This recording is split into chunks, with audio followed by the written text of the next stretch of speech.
Instituto Mexicano del Seguro Social.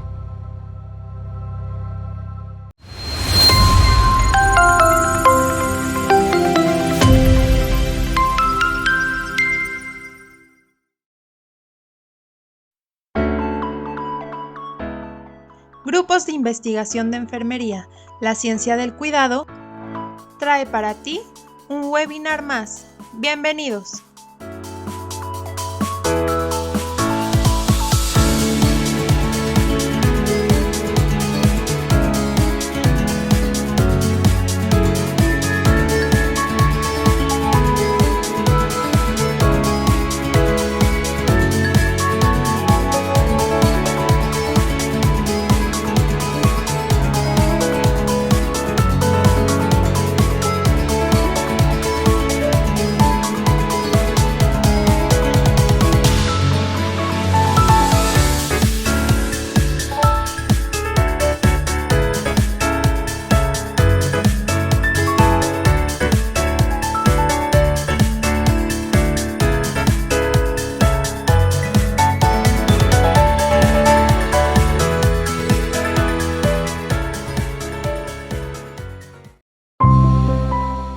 Instituto Mexicano del Seguro Social.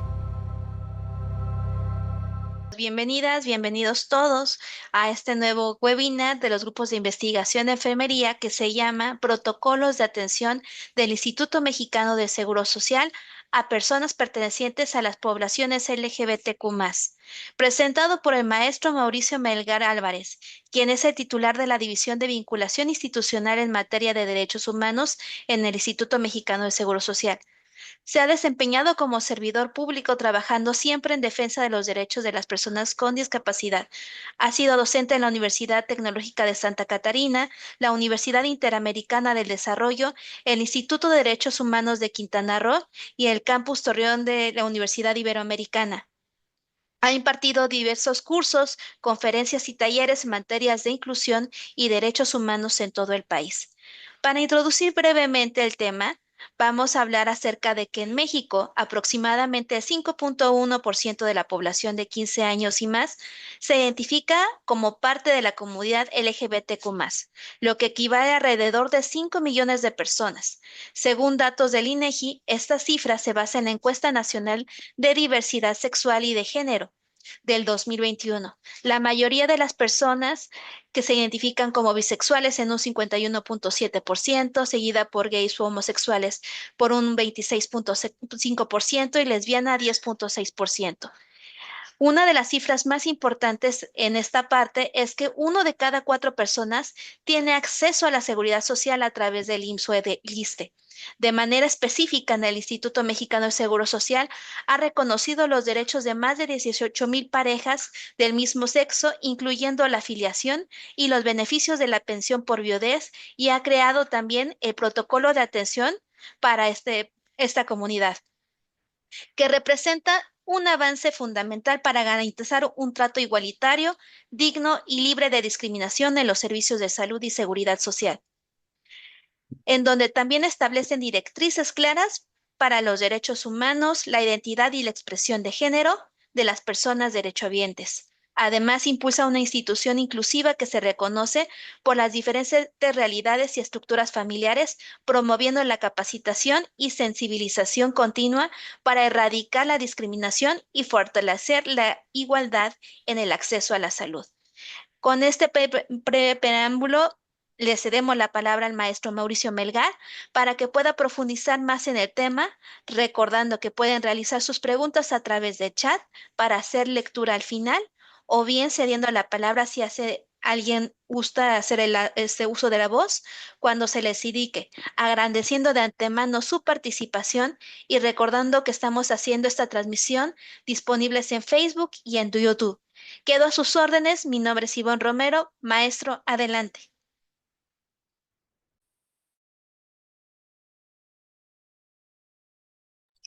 A ver, ¿me escuchan bien ahí? Me gustaría compartir una pequeña presentación. Me dicen, por favor, si la ven. Listo, maestro, sí se ve. Se ve bien ahí. De acuerdo. Pues un gusto, muchas gracias por la invitación y si les parece comenzamos con nuestra charla. Lo primero, esta charla viene, la dividiría yo en tres grandes bloques. Lo primero les quiero compartir un video eh, que fue realizado en España, pero que nos permite entender, establecer un marco conceptual sobre las perspectivas de diversidad en materia de sexualidad y género. Después vendría una exposición sobre propiamente nuestro protocolo de atención a estas poblaciones y después un espacio para una reflexión común.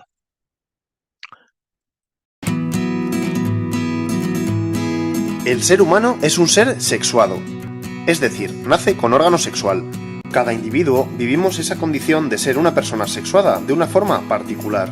Y a ese hecho le llamamos sexualidad. Pero, ¿cuántas formas de sexualidad hay? Vamos a verlo. Para eso, déjame que te aclare 4 conceptos. Ya verás, te suenan todos seguro. Empecemos con el sexo biológico. El sexo biológico hace referencia a las diferencias biológicas existentes entre los hombres y las mujeres, los genitales, los cromosomas y las hormonas. Si tienes pene, testículos y tu cromosoma es XY, tu sexo biológico es hombre. Si tienes vulva, ovarios y tu cromosoma es XX, tu sexo biológico es mujer.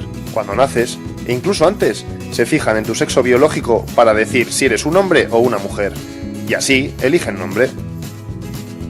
Siguiente concepto: identidad sexual. También se le llama identidad de género. Es sencillo, es la respuesta a cómo te sientes tú, hombre o mujer. ¿Te sientes hombre? Tu identidad sexual es de hombre. ¿Te sientes mujer? Tu identidad sexual es de mujer. Es una vivencia subjetiva. Y fíjate, porque esta puede coincidir o no con el sexo biológico. ¿Qué significa esto? Pues que la mayoría de los hombres tienen pene, pero hay algunos que han nacido con vulva, los hombres transexuales, y que la mayoría de las mujeres tienen vulva, pero que algunas de ellas han nacido con pene, las mujeres transexuales. Por cierto, a las personas cuyo sexo biológico e identidad sexual son coincidentes se les conoce como cisexuales. Ahora ya lo sabes. Vale, seguimos con la orientación del deseo, o la orientación sexual, que esto suele estar más claro. La orientación sexual está relacionada con tu preferencia sexual, es decir, con el sexo del cual te sientes atraído emocional, sexual y afectivamente. Si te gustan las personas del otro sexo, eres heterosexual. Si te sientes atraído o atraída por personas de tu mismo sexo, eres homosexual. Esto es fácil, ¿no? Por último, te explico qué es la expresión del género. A ver, la sociedad marca que te comportes de una forma determinada por el hecho de ser hombre o mujer. La forma de gesticular, de vestir, tus aficiones, son diferentes para el género femenino y el masculino. Y así, tu expresión de género es masculino si, por ejemplo, te gusta el fútbol, te interesan los coches y si gesticulas de forma brusca. Tu expresión de género será femenina si, por ejemplo, llevas el pelo largo, vistes falda, te gusta maquillarte y te interesa la danza. Es el rosa para las chicas y el azul para los chicos que te marcan desde que naces. Y ahora, atención. Mira cuántas combinaciones posibles existen con estas 4 categorías. Puede ser un hombre con pene heterosexual y femenino. O un hombre con pene masculino y homosexual. O puede ser una mujer transexual, femenina y lesbiana. O puede ser una mujer con vulva, masculina y heterosexual. Y así todas las combinaciones posibles. Bueno, a ver, a estas alturas igual te has dado cuenta de que faltan cosas. Que, a pesar de la complejidad de la que te he hablado, todo lo expuesto hasta ahora es un tanto simplista. Y que hay realidades que no he reflejado en la explicación. Y es así, porque lo que te he contado es el llamado sistema sexual binario. 2 realidades por categoría. Y como verás, la naturaleza humana es más diversa aún. Y por tanto, más guay. Así que atención, que lo que te empiezo a contar ahora descubre la verdadera diversidad. ¿Te acuerdas del sexo biológico? Hombres con pene, testículos y XY, y mujeres con vagina, ovarios y XX. Pues bien, igual no lo sabías, pero existen muchas personas que nacen con una anatomía sexual y reproductiva que no encajan con esta noción binaria. Algunos y algunas tienen una combinación de ambos tipos de genitales, con genitales que parecen ser masculinos y femeninos al mismo tiempo, o no del todo masculinos ni femeninos. O personas que tienen cromosomas XXY o que tienen cromosomas X0. A todas estas personas se les engloba dentro del nombre de intersexuales. Ya ves, el sexo biológico es más variado de lo que igual te pensabas. ¿Y la identidad sexual? Yo me puedo sentir mujer u hombre.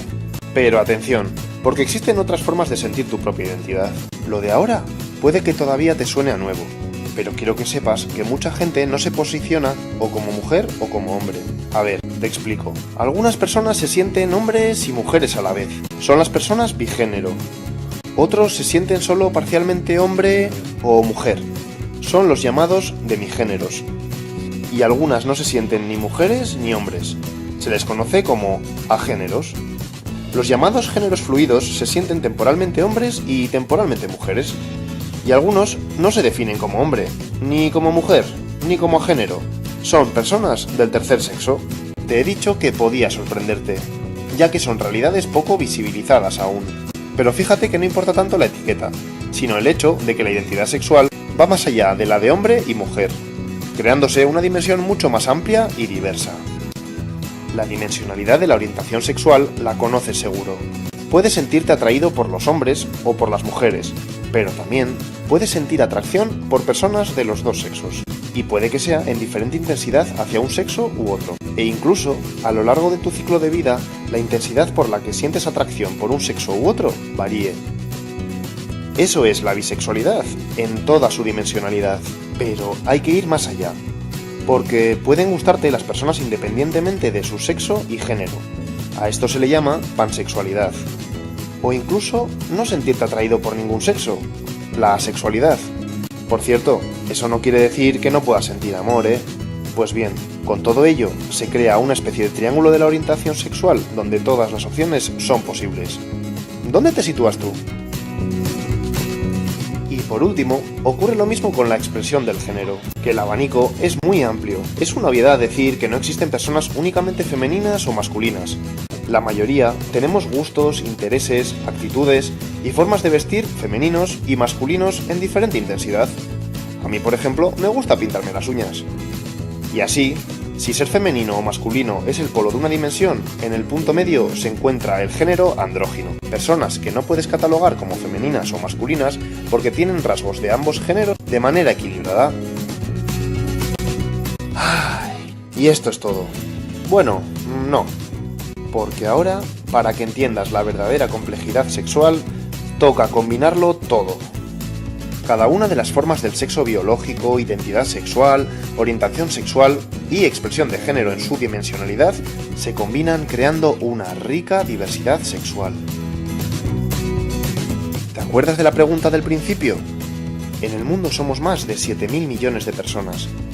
Y ahora sí podemos decir que la sexualidad de cada uno de nosotros es diferente. Hay por tanto una sexualidad por persona.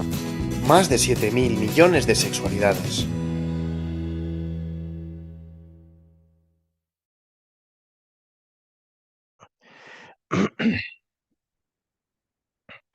Eh, bueno, como ustedes saben, el IMSS tiene el compromiso institucional de garantizar una atención médica y administrativa para toda la población derechohabiente, y esta atención debe ser libre de cualquier forma de estigma o de discriminación.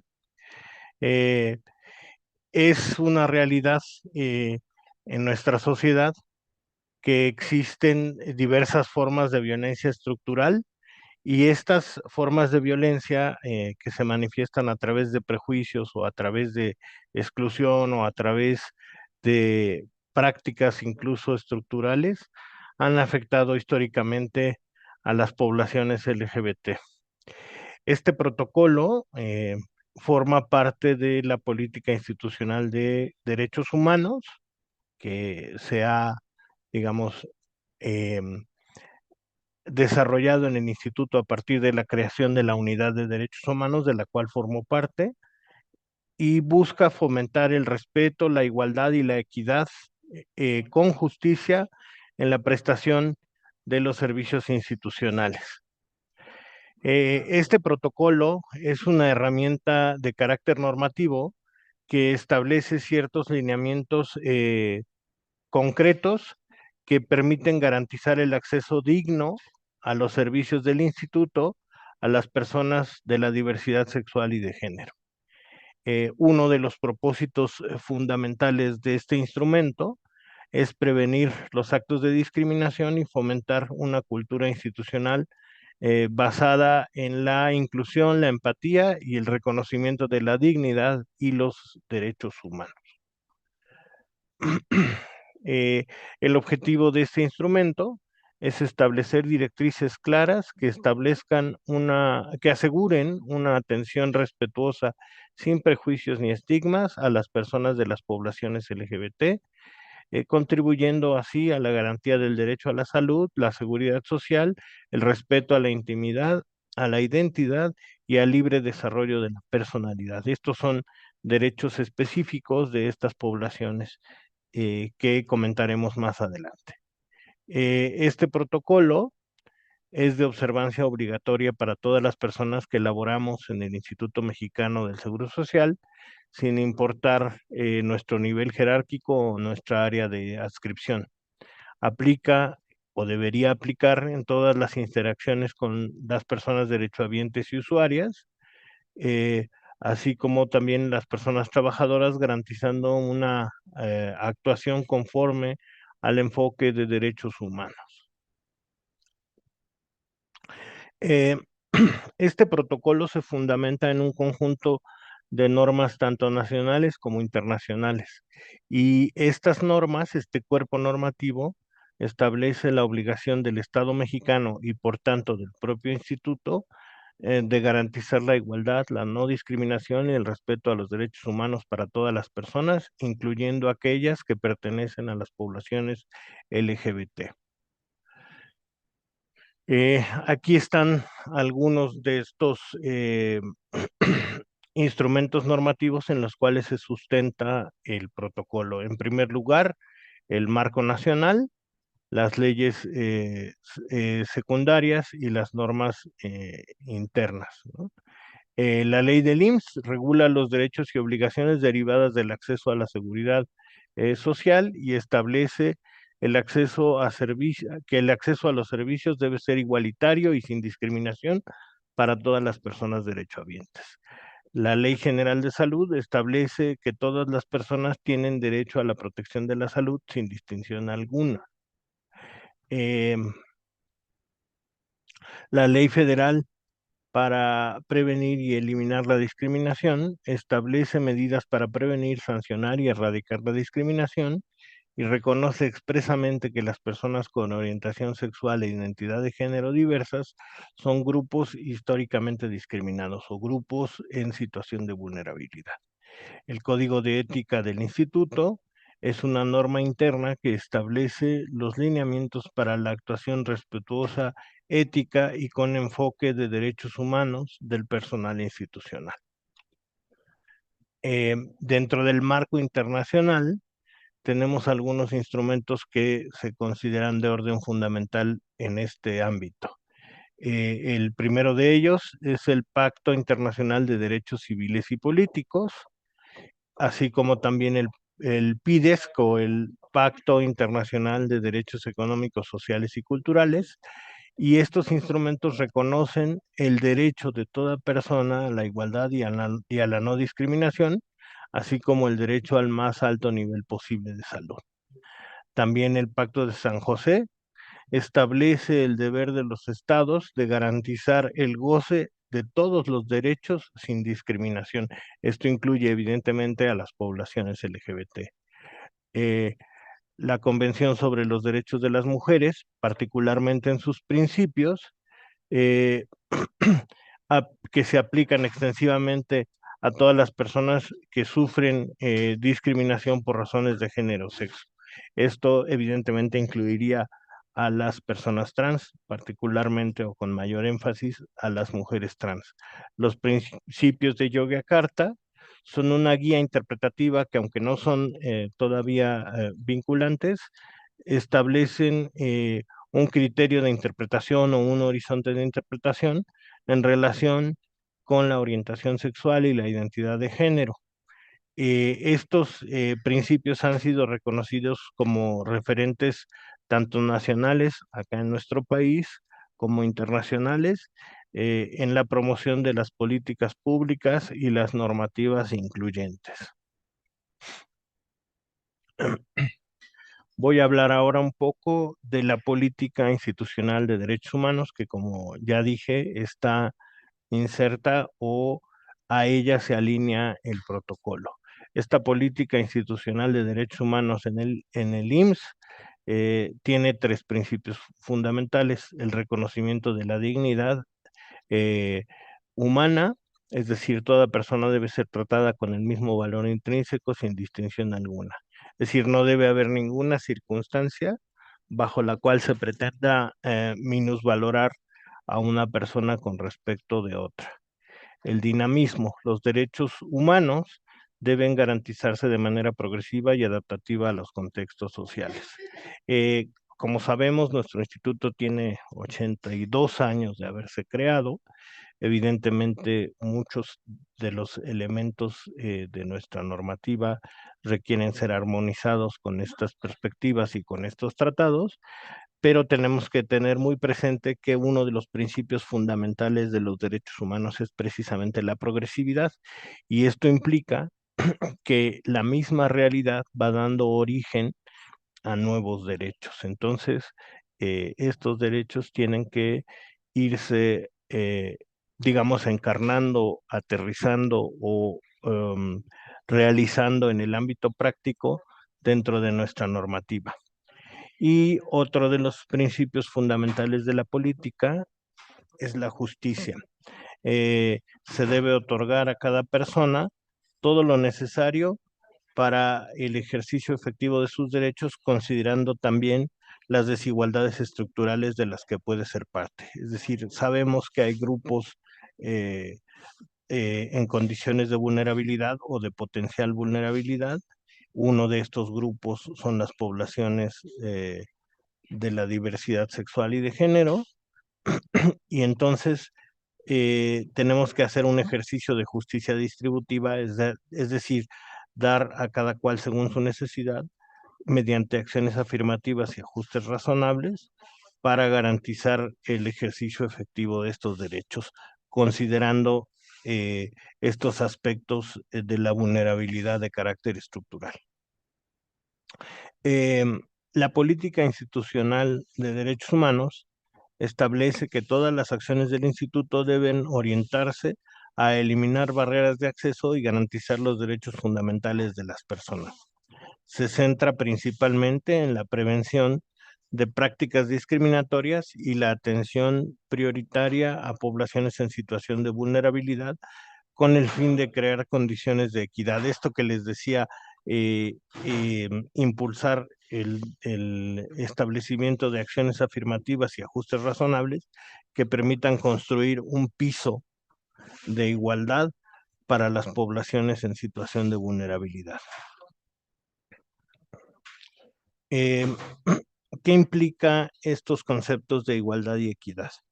En primer término, habría que decir que la igualdad implica que todas las personas tengan los mismos derechos y las oportunidades. Y la equidad reconoce que no todas parten de las mismas condiciones y por eso se requieren ciertos ajustes específicos para asegurar un trato justo. Es decir, si formalmente todas las personas tenemos los mismos derechos y deberíamos tener el acceso a las mismas oportunidades, en la práctica hay poblaciones que históricamente han sido discriminadas de manera estructural, y esto implica crear las condiciones que permitan el desarrollo igualitario o equitativo de estas poblaciones. Es decir, hay que hacer ciertos ajustes para asegurar un trato justo. Quien me introducía a la charla nos hablaba de las acciones que ha realizado el instituto para favorecer el acceso o facilitar el acceso a los derechos en términos de la seguridad social a las parejas del mismo sexo bajo el régimen de concubinato. Es decir, muy recientemente el Consejo Técnico emitió un punto de acuerdo que obliga al reconocimiento y al acceso de estos derechos. Es decir, fíjense cuántos años han tenido que pasar para que estas acciones afirmativas se fueran dando y que las parejas del mismo sexo pudieran tener los mismos derechos, el disfrute, el acceso a los mismos derechos que el resto de la población. Es decir, este protocolo distingue, como ya lo comenté, a la igualdad formal reconocida en las leyes y la igualdad material que se hace efectiva en la práctica, en la vida cotidiana. Esto implica también un posicionamiento de nosotros como personas servidoras públicas frente a estas realidades, pero más adelante hablaremos al respecto. Este protocolo reconoce que la diversidad sexual de género y de orientación es parte de la realidad, o sea, no se puede negar, tenemos que reconocerla y tenemos que realizar acciones para que esta diversidad sexual y de género y también la orientación no sean un obstáculo para el acceso y disfrute de los derechos para estas poblaciones. También promueve la visibilidad, perdón, de las identidades trans, intersexual, queer, asexual, pansexual y entre otras. Rechaza la imposición de criterios heteronormativos y binaristas, favoreciendo la autodeterminación y el respeto a la identidad de la persona. ¿A qué nos referimos con estos criterios heteronormativos y binaristas? Es que sabemos bien que tradicionalmente el concepto de sexo estaba ligado únicamente a la biología, a la fisiología, y no se reconocían otras condiciones de posibilidad dentro de la expresión de la diversidad sexual y se privilegiaba exclusivamente una heteronormatividad, es decir, solamente se concebía la posibilidad de una relación heterosexual entre las parejas y toda otra forma de expresión de la sexualidad y del amor, del afecto, era considerada una patología hasta hace relativamente muy poco. Estas expresiones de la sexualidad han quedado fuera de las clasificaciones que los consideraban como patologías. Hay otro concepto importante que aparece en la política de los derechos humanos y es el concepto de vulnerabilidad e interseccionalidad. Cuando una persona enfrenta una realidad que la puede colocar en una condición de vulnerabilidad, a esta condición inicial se pueden ir superponiendo otras condiciones de vulnerabilidad que se articulan en su realidad cotidiana y que van constituyendo capas de vulnerabilidad que se superponen y que van haciendo más compleja su situación y agravando su vulnerabilidad. Me voy a explicar. Piensen ustedes en cualquier grupo en situación de vulnerabilidad. Por ejemplo, las mujeres. Una mujer que sea una persona mayor, que además sea migrante y que además viva con una discapacidad, tiene todas estas circunstancias que se van agregando a su condición inicial de género y que van haciendo que su vida social sea más compleja y que van haciendo que enfrente una mayor vulnerabilidad. Así funcionan las capas, estas capas de vulnerabilidad o esta interseccionalidad. Es decir, se van entrecruzando todas estas condiciones de vulnerabilidad presentes en su realidad y van haciendo más difícil su vida, ¿no? Una persona puede enfrentar, por lo tanto, múltiples formas de discriminación simultáneamente. Esta acumulación de factores de potencial discriminación se conoce como interseccionalidad. Este protocolo busca visibilizar y atender esas situaciones para no reproducir desigualdades. Es decir, buscamos que el protocolo nos ayude a tener la conciencia y a observar con claridad todas las condiciones de vulnerabilidad que puede enfrentar una misma persona, además de la propia enfermedad, porque pues sabemos que pues las personas llegan al instituto principalmente porque tienen necesidades de atención en materia de salud. Entonces, además a todas estas condiciones se puede sumar también la enfermedad. Entonces, el protocolo busca visibilizar y atender todas estas situaciones para no reproducir desigualdades o para no agravarlas y para tratar de atenuarlas. Es importante aquí comentar algunos tipos de discriminación que se pueden presentar o que de hecho se presentan en la realidad social. La discriminación directa ocurre cuando hay un trato desigual, explícito y sin justificación objetiva alguna sobre alguna población o alguna persona. La discriminación indirecta se presenta cuando normas o prácticas aparentemente neutras afectan de manera desproporcionada a ciertos grupos. Esta discriminación indirecta muchas veces es la que se presenta en nuestro trabajo cotidiano dentro del instituto, porque nuestras normas o nuestras prácticas o nuestras costumbres no consideran estos aspectos de los que ya hemos hablado respecto de la diversidad, de la vulnerabilidad o de la interseccionalidad.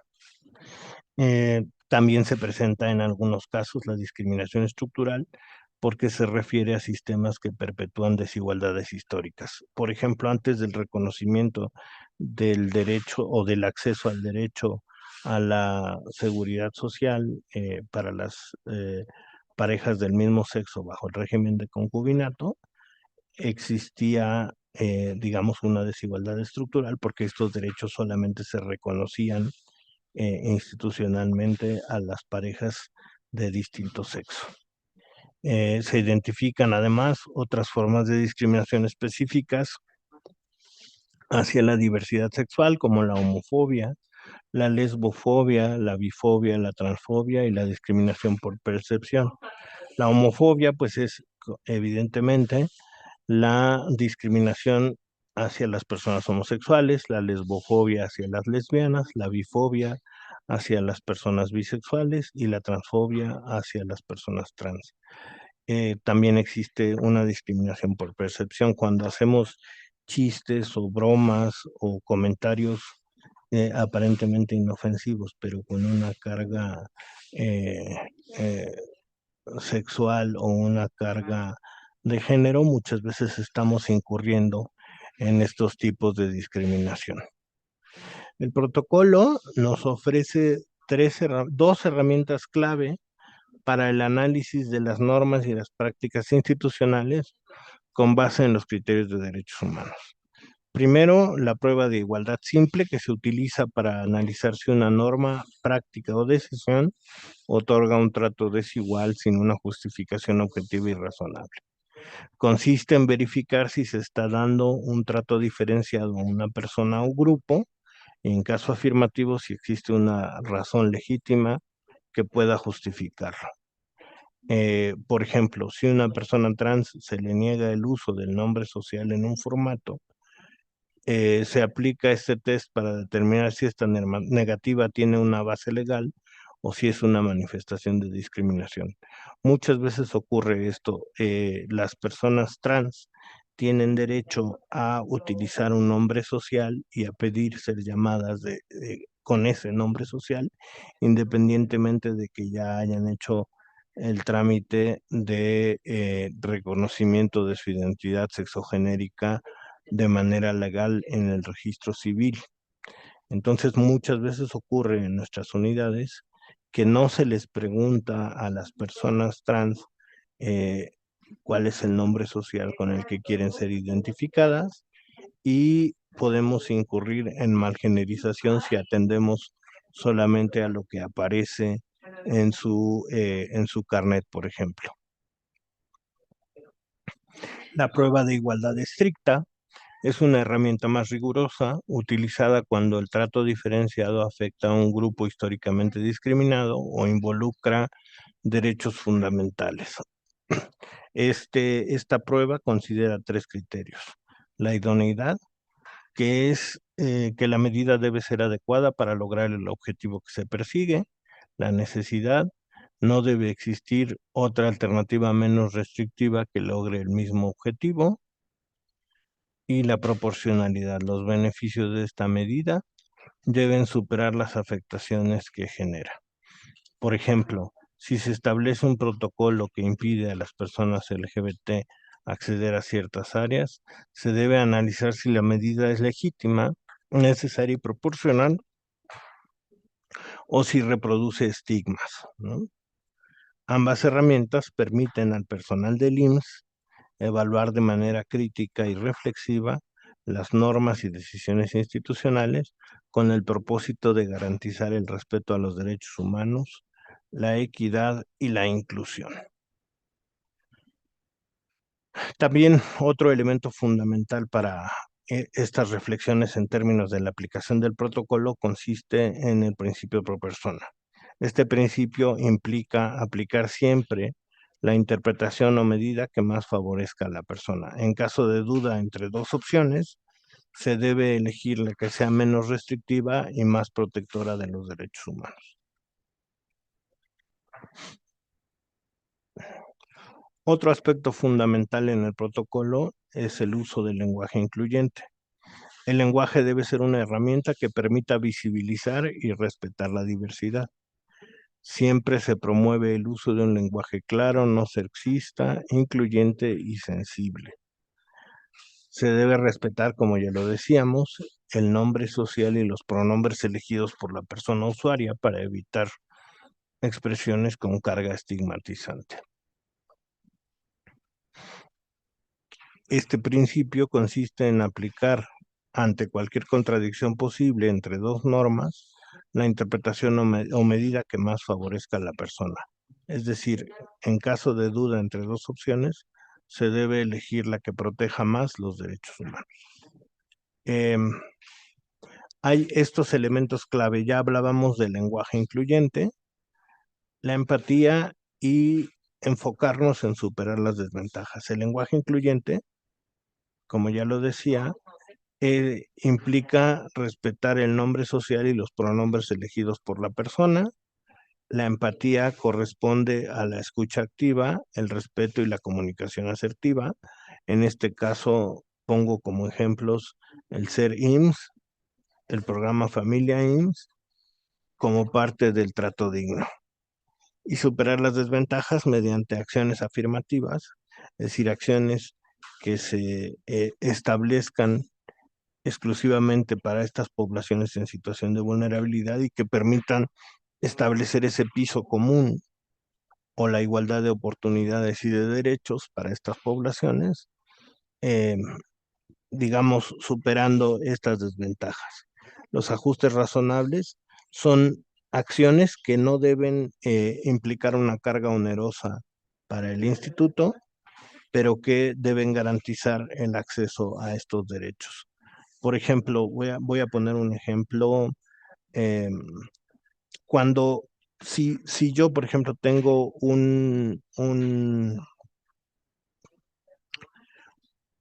paciente ciego, o no, a ver, bueno, un caso de un paciente ciego. Si nosotros podemos grabarle las indicaciones que vienen en la receta, podemos grabarlas en un audio para que la persona las pueda escuchar de manera autónoma, para garantizar que haya comprendido cuáles son los medicamentos que se le han prescrito y la dosis que debe tomar.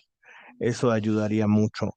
O en el caso de una persona usuaria de silla de ruedas, si la unidad médica no cuenta con elevadores o con medios para que la persona pueda acceder a su consultorio, si el elevador está descompuesto, un ajuste razonable sería facilitar que el personal médico acudiera a la planta baja a consultar a la persona en ese espacio. Por ejemplo, estos son ejemplos de ajustes razonables.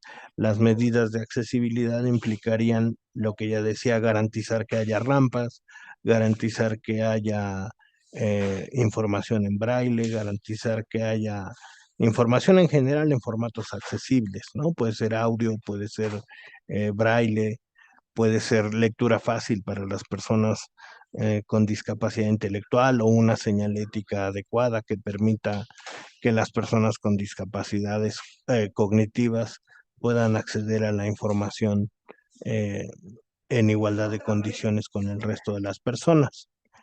Les hablaba hace un momento sobre ciertos derechos específicos de las poblaciones LGBT. Y aquí he mencionado solamente algunos de los principales.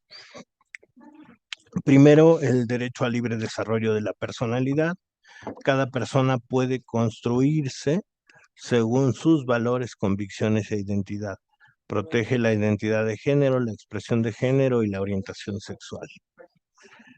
Lo que les decía, la autopercepción en este caso es fundamental en el reconocimiento de los derechos de las poblaciones LGBT, y esta autopercepción caería dentro del ámbito del reconocimiento del derecho al libre desarrollo de la personalidad.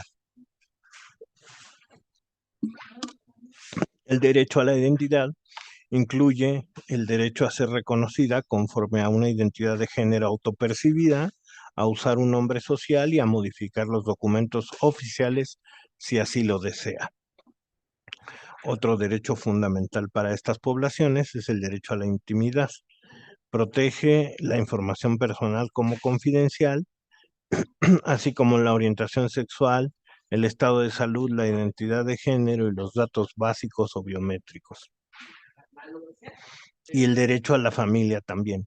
Las familias homoparentales y lesbo-maternales y otras configuraciones deben tener acceso igualitario a los servicios, prestaciones y reconocimientos institucionales. Es por eso que el Consejo Técnico promovió este acuerdo para facilitar el reconocimiento del acceso al derecho a la seguridad social y a la salud para los matrimonios de personas del mismo sexo y para los concubinatos de personas del mismo sexo. Dentro de nuestra cultura institucional tenemos algunas prácticas que son consideradas como buenas y que podemos también aplicar a estos contextos. Una de ellas es el SERIMS. Como todos sabemos, es una práctica institucional basada en el trato respetuoso, saludar, escuchar y responder activamente con empatía y claridad. Y el concepto de familia IMSS, que también promueve la colaboración y la solidaridad entre el personal con las personas usuarias, reconociendo su dignidad y su contexto. Algunas de las buenas prácticas específicas ya para atender a las personas de la diversidad sexual y de género es confirmar el nombre y los pronombres que la persona desea utilizar siempre un lenguaje correcto y neutro cuando no se tenga la certeza de la identidad de la persona usuaria. Aplicar el consentimiento informado, asegurar la privacidad y evitar comentarios discriminatorios y realizar siempre los procedimientos con el máximo respeto. Y también considerar el género expresado para la asignación de espacios y permitir el acompañamiento si así lo desea la persona. Hay que entender también que nosotros institucionalmente podemos tener estas buenas prácticas, pero a veces resulta complicado ponerlas en interacción con la derechohabiencia. Sin embargo, tenemos que ir haciendo un proceso de toma de conciencia institucional para cambiar las prácticas o las costumbres hacia digamos, un abordaje más inclusivo. Y el protocolo, ya en su parte final, digamos, trae una serie de conceptos. Mi idea era que estos conceptos pudieran verlos en el video que les había propuesto, pero bueno, en la presentación dejo la liga para que puedan ustedes ver el video después. O podemos compartirla también en el chat para que puedan ver el video cuando ustedes tengan tiempo. El sexo es una categoría biológica que hace referencia a las características físicas, hormonales y genéticas con las que nace una persona. Fundamentalmente se reconocen el femenino, el masculino y el intersexual. El intersexual refiere a cuando una persona nace con características biológicas de los otros dos sexos, ¿no? El género, a diferencia del sexo, que está fuertemente ligado a la biología, el género es una construcción social, histórica y cultural que define roles, comportamientos y características asociadas a las personas en función del sexo asignado al nacer. Así, la identidad de género es una percepción interna e individual que tiene una persona sobre sí misma en relación con el género, y este puede o no coincidir con el sexo asignado al nacer. La expresión de género es la forma en la que una persona manifiesta su identidad de género a través de la vestimenta, el lenguaje corporal, la voz, el comportamiento y entre otros fenómenos. La orientación sexual implica la atracción emocional, afectiva o sexual que tiene una persona hacia otras. Puede ser heterosexual, homosexual, bisexual, pansexual o asexual, entre otros. La discriminación, como ya lo decíamos, es cualquier distinción, exclusión o restricción basada en motivos de género, orientación sexual, identidad y expresión de género, entre otros, que anule el reconocimiento o ejercicio de los derechos humanos. La interseccionalidad es un concepto que reconoce que las personas pueden ser discriminadas de formas múltiples simultáneamente. Por ejemplo, por ser mujer, indígena y lesbiana. Esto, como ya lo decíamos, representa una situación de vulnerabilidad agravada. Los ajustes razonables, también ya lo comentamos, son modificaciones o adaptaciones necesarias para garantizar que las personas, especialmente en situación de vulnerabilidad, puedan ejercer sus derechos. Las acciones afirmativas son medidas temporales adaptadas para acelerar la igualdad sustantiva y corregir desigualdades históricas o estructurales que afectan a grupos históricamente discriminados. A manera de conclusión, quiero comentarles un par de cosas nada más. La implementación de este protocolo es fundamental para garantizar el derecho a la salud y la seguridad social sin discriminación a este sector de la población, principalmente, como ya lo decíamos, a través del respeto, la empatía, el lenguaje, la identificación y eliminación de barreras estructurales. De esta manera lograremos que el IMSS pueda consolidarse como una institución incluyente y promotora de derechos humanos. Nosotros, dentro de este protocolo, estamos constantemente insistiendo en este concepto que he puesto aquí como un hashtag: la dignidad nos une. Yo no sé si ustedes han tratado de explicar lo que es la dignidad. Aquí me permito hacer, ya para cerrar mi intervención y pasar a la ronda de preguntas y respuestas, una reflexión personal sobre la dignidad. En realidad es muy difícil argumentar teóricamente o filosóficamente esta idea de dignidad, pero a mí me gusta partir con una serie de ejemplos basados en ciertas exigencias que son comunes a todas las personas. En nuestro corazón humano, y lo comento porque si bien nosotros tenemos en el instituto una serie de normas a las cuales nos tenemos que ceñir, tanto como personas servidoras públicas, como parte de la familia IMSS, este protocolo no podría ser una realidad si no partimos de una reflexión y una experiencia personal.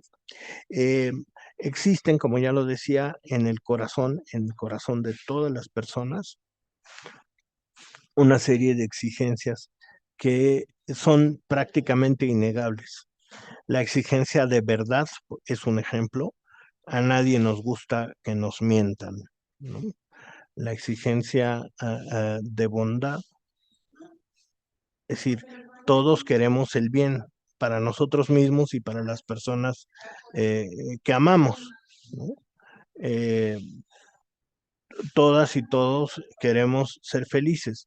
Si yo les pregunto a ustedes eh, cómo llegaron a ejercer la vocación que hoy tienen, o la profesión que hoy tienen, habría diversas respuestas y diversos caminos.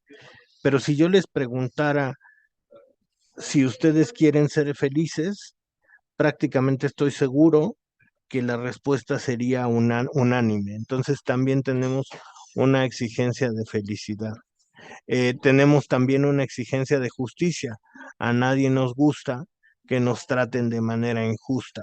Entonces, en estas exigencias del corazón, que son exigencias de verdad, de bondad, de justicia, de felicidad, que son comunes a toda la humanidad, porque están esencialmente puestas en nuestro corazón. Para los griegos, el término esencia implica la idea de modo de ser. Entonces yo diría que estos conceptos o estas exigencias de nuestro corazón forman parte de nuestra esencia humana, de nuestro modo de ser personas humanas, ¿no? Entonces, justamente ahí podemos establecer que se enraiza la dignidad, porque es aquello que nos une de manera universal con toda la humanidad a lo largo de toda la historia, ¿no? Estas exigencias siempre han estado presentes en el corazón humano y de ahí deriva una regla denominada regla de oro que también es muy conocida: tratar a los demás como nos gustaría que nos trataran a nosotros, es decir, con dignidad y respeto.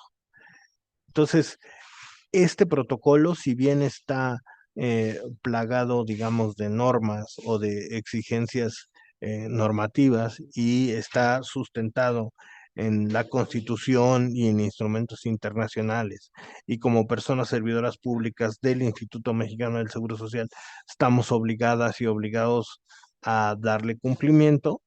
Yo quisiera que pensáramos también en esta última reflexión que hemos hecho, en el hecho de aquello que nos une más que estar pensando en las diferencias. Pensar también que ninguna persona acude a un servicio de salud por gusto, sino por necesidad, para superar una enfermedad. Por otra parte, pues la enfermedad y la vulnerabilidad física, pues es otro de los factores que nos une tarde o temprano en nuestra vida, la hemos de enfrentar.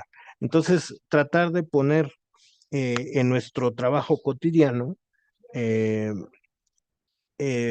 poner en juego estos conceptos y tener la conciencia de esta regla de oro: tratar a los demás como nos gustaría ser tratados o tratadas a nosotros. Pues aquí terminaría yo mi participación y daría espacio para las preguntas y respuestas, si me hacen favor.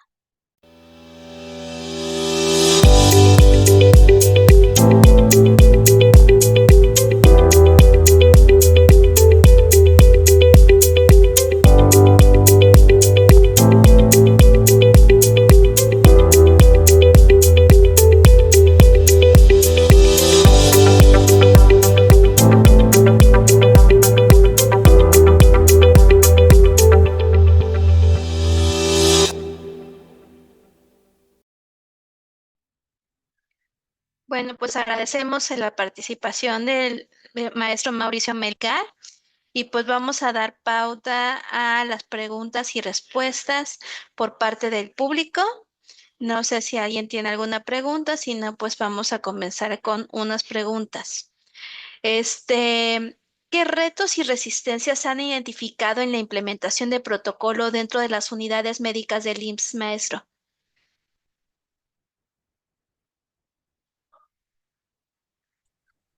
Sí, pues principalmente, y lo digo con tristeza, pero bueno, es natural también, muchos de estos retos y resistencias se basan en los prejuicios, en este concepto del que hablaba al principio, críticamente, lo que denominamos heteronormatividad. Todavía nos falta mucho ah, para avanzar en el reconocimiento de la diversidad sexual y de género, en el reconocimiento de estas identidades. Entonces, tristemente, muchos de estos prejuicios o muchas de estas barreras eh, están enraizadas en los prejuicios, ¿no? Que después, por otro lado, esos prejuicios también se han manifestado pues en nuestra normatividad. Es decir, la realidad va evolucionando y nos obliga como sociedad a repensar nuestros modos de relación entre las personas. Y una de estas cuestiones que tenemos que repensar críticamente son nuestras propias opiniones o percepciones respecto de la diversidad. Pero son realidades que no podemos negar y a las que tenemos que atender institucional y personalmente. La maestra Claudia Alicia Vigil Pérez nos menciona, muchas felicidades por socializar estos temas para la mejora de los procesos asistenciales. Otra pregunta que nos podemos, si me permite realizar, maestro, es, Adelante. ¿de qué manera el protocolo contribuye a la erradicación de la discriminación y promover la igualdad en en el acceso a los servicios de salud? Pues mire, el protocolo es una herramienta que nos sirve para establecer un horizonte o una guía en nuestro actuar institucional. Pero el protocolo carecería de sentido si no somos capaces de hacer nuestra esta propuesta, o sea, de que nos sirva, además de ser horizonte y guía para nuestro actuar institucional, que nos sirva también como un detonante, si me permiten la expresión, para despertar nuestra conciencia y facilitar que nos abramos a la diversidad. Independientemente de nuestras ideas o nuestras historias personales, la diversidad de identidades en el ámbito sexogenérico es una realidad que está ahí, está presente en nuestra sociedad y con la que nosotros pues nos enfrentamos cotidianamente en nuestro ámbito de trabajo. Entonces, eh, yo vería el protocolo en dos ámbitos, como lo planteaba. Uno, con estas, digamos, este horizonte normativo y de exigibilidad de derechos al cual estamos obligadas y obligados, y otro, esta posibilidad de a partir de lo expresado en el protocolo, hacer nuestra esta experiencia de reconocimiento de la diversidad para poder, digamos, encarnarla en nuestro trabajo cotidiano. Finalmente, una otra pregunta sería, ¿cómo se capacita y se sensibiliza al personal del IMSS para asegurar un trato digno y respetuoso hacia las personas LGBTQ+, más allá del protocolo? ¿Cómo podría haber esta sensibilización para todo el personal, sobre todo para las personas, comentando lo que usted menciona de manera anterior, que Nos, hablando de los prejuicios? sí, nosotros estamos trabajando ya desde hace 3 años aproximadamente en todos los OAD, impartiendo cursos de atención libre de estigma y discriminación. eh, eh, hacia estas poblaciones y estamos trabajando actualmente en un curso de sensibilización dirigido primordialmente a personal de salud, es decir, personal médico y de enfermería, eh, para la atención digna hacia las personas trans, por ejemplo, ¿no? Entonces, pues sería fundamental que cuando ustedes tengan noticia de que estos cursos se están llevando a cabo, pues puedan participar en ellos, ¿no? Nosotros hemos hecho invitaciones, siempre hemos contado con el apoyo de la coordinación de enfermería para estos cursos. Incluso ha habido participación del personal de enfermería, eh, concretamente como ponentes dentro de estos cursos, así que yo estaré encantado también de difundirlos a través de ustedes.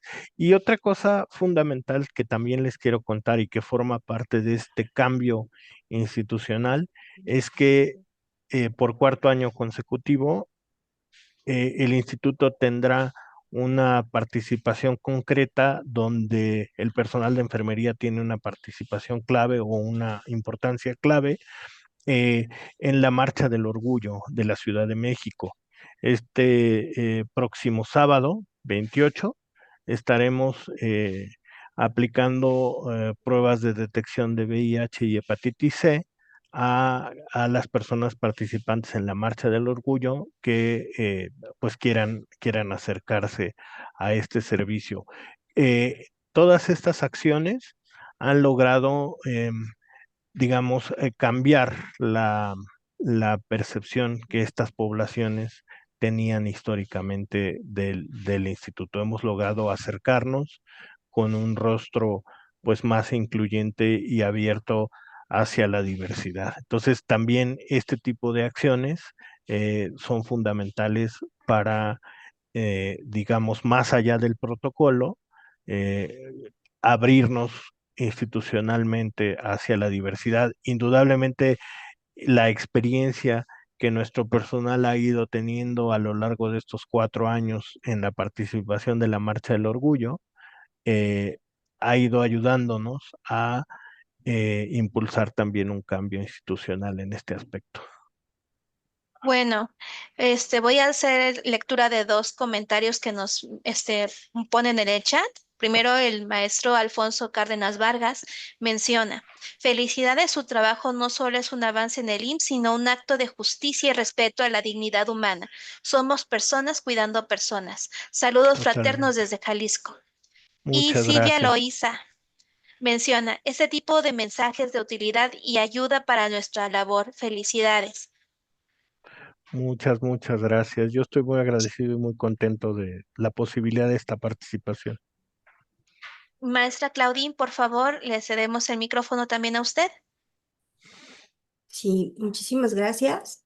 Gracias, maestro Mauricio, por esta excelente presentación y de darnos un panorama sobre un protocolo de actuación que debemos conocer todos como servidores públicos, como personal adscrito al Instituto Mexicano del Seguro Social. Y desde luego, bueno, pues aprovechando, ¿no?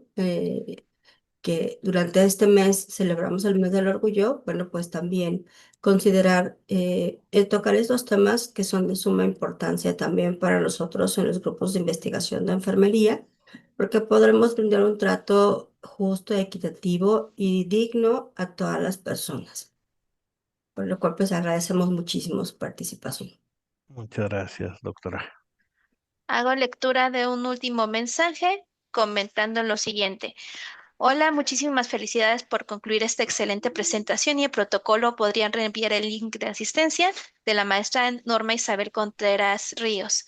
Y bueno, vamos a agradecer al maestro Mauricio Melgar por toda su amable atención y por esta excelente presentación. Y pues también agradecer a todos ustedes que nos ven, pues que sin ustedes no sería posible a este webinar. Bueno, además, los esperamos para que nos sigan y se suscriban a través de las siguientes plataformas de las redes sociales como YouTube, Facebook, Instagram, Amazon Music, en las páginas de Ciencias del Cuidado, y un especialmente agradecimiento al ingeniero Peña y a la maestra Claudine por hacer estos webinars posibles. Finalizamos con esta siguiente reflexión. El protocolo de atención del Instituto Mexicano del Seguro Social a personas pertenecientes a la comunidad LGBTQ+, representa un compromiso institucional crucial para garantizar un trato igualitario, digno y libre de discriminación en los servicios de salud y seguridad social. Este protocolo es de observancia obligatoria para todo el personal IMSS y establece principios fundamentales como son el respeto a los derechos humanos, a la confidencialidad, la igualdad y la no discriminación, así como el reconocimiento de la identidad y expresión de género de cada persona. Vamos a concluir con una frase que me gustó mucho que dice: nadie nace odiando a otra persona por su color de piel, su origen, su sexualidad o su religión. Si pueden aprender a odiar, se les puede también enseñar a amar, porque el amor es más natural para el corazón que su opuesto. Nelson Mandela. Muchas gracias y los esperamos en el siguiente webinar, que no se lo pueden perder. Muchas gracias.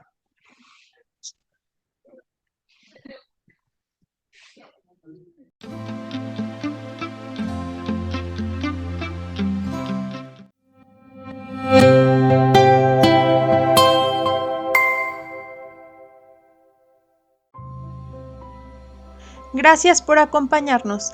Te invitamos a seguirnos y suscribirte a nuestras redes sociales a través de las cuentas de los grupos de investigación de enfermería. Hasta la próxima. Instituto Mexicano del Seguro Social.